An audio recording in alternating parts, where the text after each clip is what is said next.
విషయం ఇక్కడ నేను మీకు గుర్తు చేస్తున్నాను. మీది నాది ఈనాటి బంధం కాదు.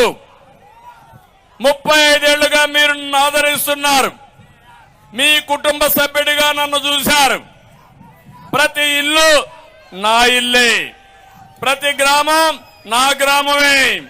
ఎవరికి ఇబ్బంది వచ్చినా నాకు ఇబ్బంది వచ్చినట్టుగానే భావించి మీకు అండగా నేనుంటానని మరొక్కసారి విజ్ఞప్తి చేస్తున్నా. ఇక్కడ నేను మీకు గుర్తు చేస్తున్నాను. మీది నాది ఈనాటి బంధం కాదు. 35 ఏళ్లుగా మీరు నన్ను ఆదరిస్తున్నారు. మీ కుటుంబ సభ్యుడిగా నన్ను చూశారు.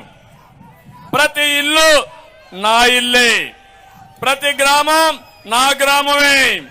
ఎవరికి ఇబ్బంది వచ్చినా నాకు ఇబ్బంది వచ్చినట్టుగానే భావించి మీకు అండగా నేనుంటానని మరొక్కసారి విజ్ఞప్తి చేస్తున్నా.